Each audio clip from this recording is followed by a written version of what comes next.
And everyone wonders why I'm posting less. I'm not happy. I don't like what I've done. I don't like what I've become. I don't like what I look like. Nick Ocato's recent video is so incredibly tragic, it makes all of his previous breakdowns seem like they were happy moments. Simply titled Bye, Nick Ocato talks about deeply regretting his time on YouTube, in the process admitting to financial ruin and the ways in which fame destroyed his life completely.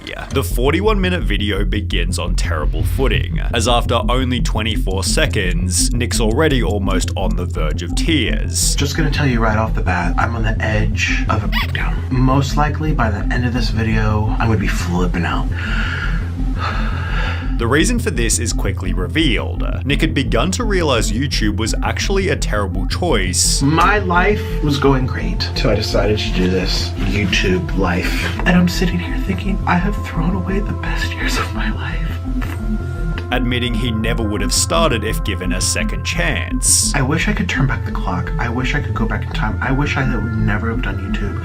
I wish I would have never decided that this would be a fun way to make a living, that this would be a fun way to have a life, this would be a fun way to provide for my family. He further hints as to why. My job is to face people who hate me, who don't care for me, that aren't even interested in me. They're here for someone fat. Yet he's interrupted by his pizza delivery, leading to the video's only moment where Nick isn't totally miserable. However, the second he takes a bite, you can see Nick Ocato's dark realization that he despises his life completely.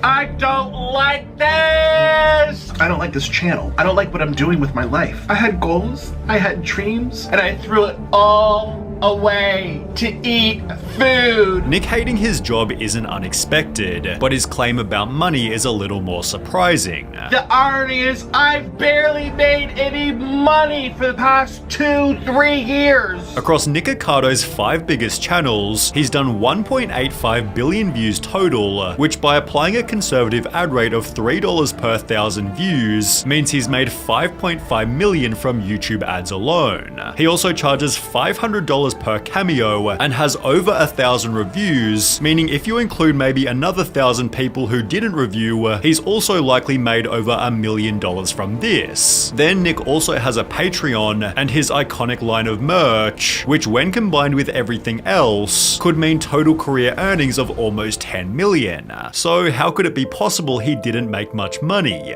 Well, Nick Ocato would elaborate. I hate that my job is showing up here and hoping I get paid from it because the YouTube gods strike me down 3 years ago and it's never improved. Nick seemed to imply his videos were rarely monetized, which has been happening for over 3 years. We tested this by watching his content on a fresh new account and found that most videos on More Nick Ocato don't even play one single ad. On the contrary, most of his third channel videos have ads, but his earnings didn't matter anyway, because any money he did make has now been fully wasted. It wasn't even worth it. I barely made any money. And the money I did make, I lost. To the extent that Nick Ocato's now struggling to survive. I hate my finances, I hate my husband, I hate my family, I hate my friends, I hate my work, I hate this country, I hate this place.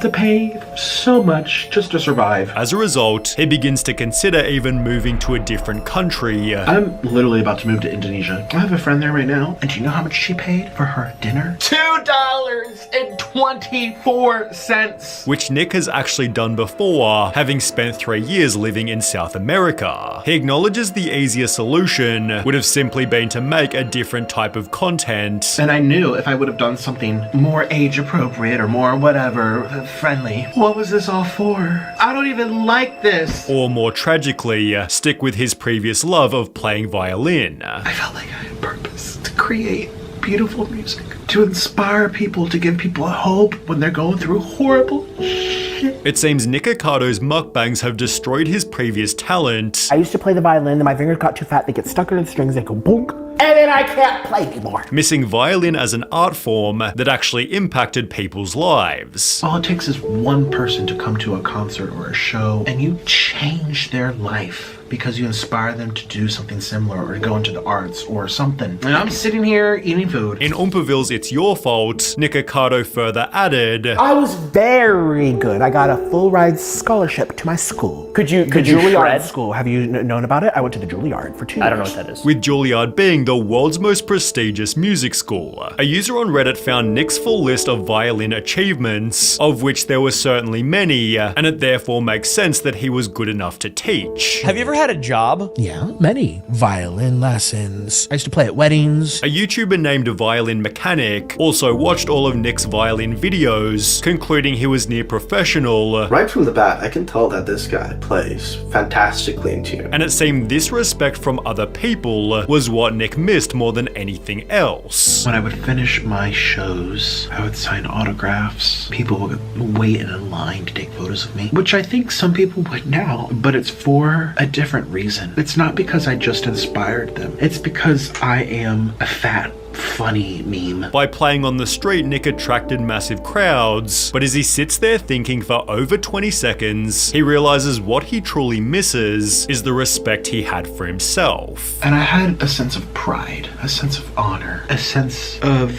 happiness. I felt closer to God, actually. In comparison to his music, he's lost all motivation to mukbang, I felt like I was doing something that I was called to do. I don't feel that with these videos. which can definitely be felt throughout the entire video. I can't even sit here and fake this for you. I'm not going to. He tries to talk about the food but clearly doesn't care, Let's try these breadsticks. That's fine. as Nick's instead preoccupied with the thought of him retiring. And if I just quit YouTube, who's gonna care? Couple hundred people, okay. I can't watch Nick Ocado slurp noodles and eat Takis. Oh, my life's not the same. I used to watch Nick Ocado eat Taki. It's a topic he's been considering throughout the previous year, so why doesn't he quit and do something else completely? Well, he addresses this also. I can't even get a normal job. I mean, imagine if I went to apply doing some type of management. Because I'm so known or there's so many horrible things I've put myself into, situations, it's like, it's gonna create a polarizing environment. You know how many people hate me? They don't want to work with me. It's like, great, so now I've really limited myself. Sadly, Nick is probably right. If he was spotted working retail, it'd be a story instantly, but there are still other YouTube ideas that could also be successful. A YouTuber named Oosgang went unexpectedly viral when he began a series titled Try to Lose Weight in 100 Weeks. Well, Nick showed in his recent video that he was already losing weight, I recently lost 89 pounds, but I'm still morbidly obese. I can't even fit in a chair. which has been proven as an element the audience likes to follow. Combine this with Nick Ocado's notoriety, and you've got a mega viral series that could fix his channel health and declining self-esteem, I'm so ugly. I don't want to be ugly. whilst giving him respect from every single viewer. Imagine if he disappeared off of YouTube for a year or two, lost all the weight and built muscle, became an absolute Chad, and returned to YouTube as a violin YouTuber. The respect he'd receive would be insane. The only problem is Nick's completely terrified of trying something new.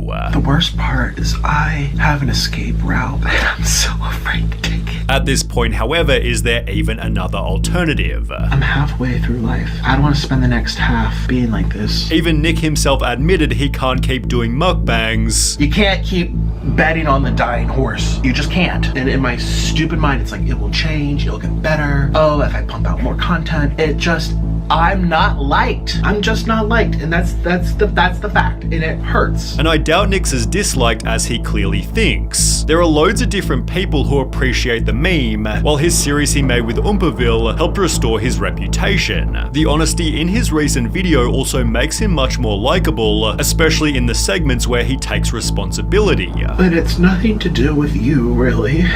It's everything to do with me. Still, Nick Ocado's convinced that everybody hates him, And I'm here, filming for people who hate me. Wow, my life is so cool. making the video's main point all the more obvious. He desperately needs to try something new.